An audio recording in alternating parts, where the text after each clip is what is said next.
नमस्कार, आप देख रहे हैं उत्तर प्रदेश न्यूज। हम हैं राम कैलाश यादव। आज हम बात करने वाला हूं उन अपराधियों के बारे में जो लालता रमेश अनुराग के अपराधी हैं।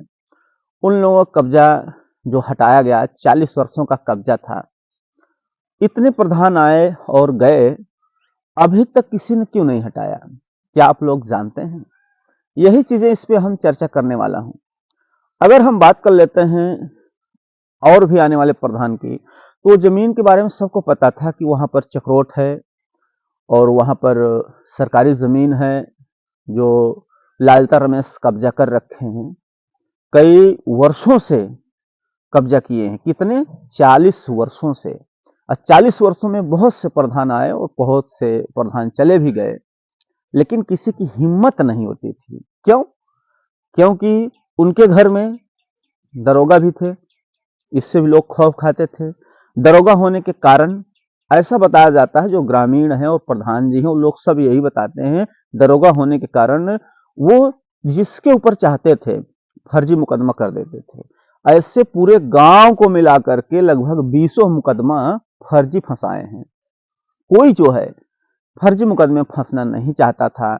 इसके डर से वहां पर कोई ऑब्जेक्शन नहीं लेते थे, कोई उनका चर्चा तक नहीं करते थे कि आपने जो है सरकारी जमीन कब्जा किया है। सरकारी जमीन का जो विद्यालय की जमीन है, जनता जनार्दन के नाम पर, उसको आप कब्जा किए हैं, चक्रोट कब्जा किए हैं। कभी उनसे कोई चर्चा नहीं करता था। दहशत खाता था पूरा गांव, और कभी चर्चा नहीं हुआ। इसीलिए वो जो है धीरे धीरे मनबड़ होते चले गए, मनबड़ होते चले गए, मनबड़ होते चले गए। और अंत में क्या हुआ? गलत बहुत दिन नहीं चलता। गलत जितना करोगे उसके हिसाब से आपको भरना पड़ेगा। तो इस गलत की वजह से आज पूरा परिवार बर्बादी के कगार पर आ गया है। 40 वर्षों से बहुत से प्रधान आए, लेकिन किसी के अंदर उतना जिगरा कह सकते हैं, हिम्मत कह सकते हैं, कोई जो है कभी निकलवाने की बात तक नहीं की। सिर्फ जो अनुराग के ग्राम के प्रधान हैं वीरेंद्र यादव जी, उनके सिवा कभी किसी ने आवाज तक नहीं उठाई।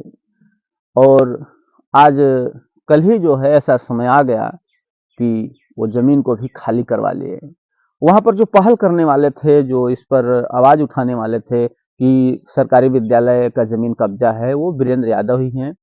जो कब्जा को हटवाए, लेखपाल महोदय जी आए थे 16 जनवरी को, और उसी दिन उस कब्जे को हटवा दिया गया और चक्रोट भी हट गया। और जो उनका विद्यालय का सरकारी जमीन था उसको भी हटवा दिए। आज जो है वो जमीन बिल्कुल क्लियर हो गई है।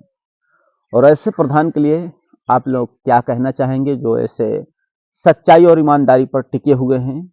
चाहे कितना भी सामने वाला ताकतवर हो, लेकिन जो सच है वही कहेंगे और वही करेंगे। इस पर आपकी क्या प्रतिक्रिया है? अपनी राय जरूर दें।